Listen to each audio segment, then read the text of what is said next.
एक और चीज़ जो तुम अलग करते हो वो है कि तुम फ़ोन यूज़ नहीं करते। बस कभी-कभार टेलीग्राम फीचर्स टेस्ट करते हो। पर मैं तुम्हारे साथ 2 हफ्तों से हूँ। मैंने तुम्हें कभी भी अपना फ़ोन यूज़ करते नहीं देखा जैसे बाकी लोग करते हैं सोशल मीडिया देखने के लिए। तो इसके पीछे की फ़िलॉसफ़ी समझा सकते हो? मुझे नहीं लगता कि फ़ोन एक ज़रूरी डिवाइस है। मुझे याद है बचपन में मेरे पास मोबाइल फ़ोन नहीं था। जब मैं यूनिवर्सिटी में स्टूडेंट था, मेरे पास मोबाइल फ़ोन नहीं था और जब मैंने मोबाइल इस्तेमाल करना शुरू किया, मैंने कभी कॉल नहीं किए। मैं हमेशा ही या तो एयरप्लेन मोड या फिर म्यूट पे रहता था। मुझे डिस्टर्ब होना बिल्कुल भी पसंद नहीं था। यहाँ पर मेरी फ़िलॉसफ़ी बहुत ही सिंपल है। मैं अपनी लाइफ़ में ये डिफ़ाइन करना चाहता हूँ कि मेरी ज़िंदगी में क्या इम्पोर्टेंट है। मैं नहीं चाहता कि दूसरे लोग या कंपनीज़ या तरह-तरह के ऑर्गनाइज़ेशंस मुझे बताएँ कि आज क्या इम्पोर्टेंट है और मुझे आज क्या सोचना चाहिए। बस अपना खुद का एजेंडा सेट करो, पर फ़ोन बीच में आ जाता है। ये डिस्ट्रैक्शंस देते हैं।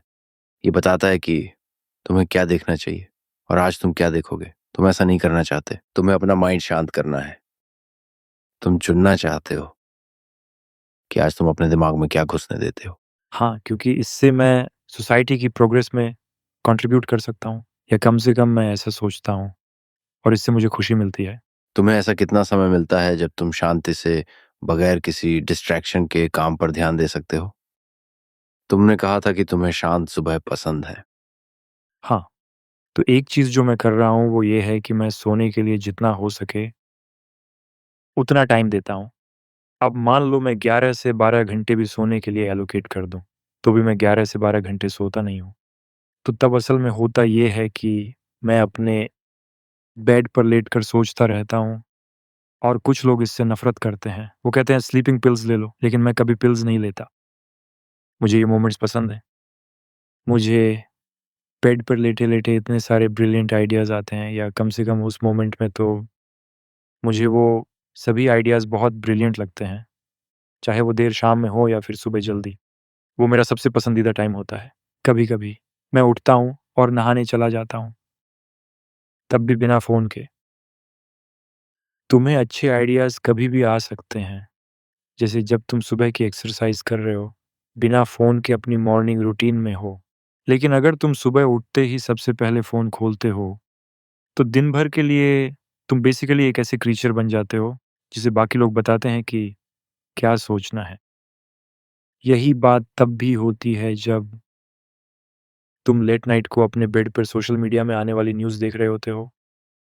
फिर तुम इस बारे में कैसे डिफ़ाइन करते हो कि क्या ज़रूरी है और तुम ज़िंदगी में सचमुच क्या बनना चाहते हो? अब मैं ये तो नहीं कह रहा कि तुम्हें सारी इन्फॉर्मेशन से पूरी तरह दूर रहना है, लेकिन थोड़ा समय लेकर सोचो कि तुम्हारे लिए सच में क्या ज़रूरी है और तुम दुनिया में क्या बदलना चाहते हो। तो तुम मॉर्निंग में जितना हो सके उतनी देर तक डिजिटल डिवाइसेस अवॉइड करते हो ताकि सोचने का शांत समय मिल सके और तुम बहुत सारे पुशअप्स और स्क्वाट्स भी करते हो। मुझे पता है, ये सबको थोड़ा अजीब लगता है क्योंकि मैंने दुनिया के सबसे बड़े सोशल नेटवर्क्स में से एक बनाया है, जिसके बाद मैंने दुनिया का दूसरा सबसे बड़ा मैसेजिंग ऐप शुरू किया और इसीलिए मुझे हमेशा ही बहुत कनेक्टेड रहना चाहिए। लेकिन तुम जल्दी ही इस नतीजे पर पहुंचते हो कि जितना ज़्यादा कनेक्टेड और एक्सेसिबल होते हो, उतना ही कम प्रोडक्टिव हो जाते हो। फिर तुम कैसे इस चीज़ को चला सकते हो अगर तुम्हें हर तरह की इन्फॉर्मेशन से बॉम्बार्डेड किया जा रहा है, जिसमें से ज़्यादातर तुम्हारी सक्सेस पाने के लिए कुछ खास मायने नहीं रखती है। पता है, पूरी दुनिया एक लड़ाई या झगड़े से आकर्षित हो सकती है जब वो दुनिया के सबसे अमीर आदमी और सबसे ताकतवर आदमी के बीच हो, लेकिन इन लोगों में से ज़्यादातर के लिए ऐसी किसी भी स्टोरी को फॉलो करना बिल्कुल बेकार लगता है। इससे उनकी ज़िंदगी नहीं बदलेगी और वैसे भी वो इसको अफ़ेक्ट नहीं कर सकते,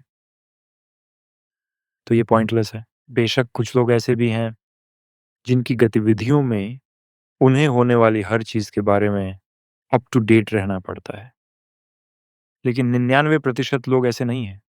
हाँ, इंटरनेट और सोशल मीडिया हमें ड्रामा ऐसे प्रेजेंट करते हैं कि हमें लगता है ये दुनिया की सबसे बड़ी चीज़ है, तो इतनी इम्पोर्टेंट है कि इनसे हिस्ट्री की टाइड्स बदल जाएंगी, जबकि रियलिटी ये है कि ये चीज़ें हिस्ट्री पर कोई असर ही नहीं डालती।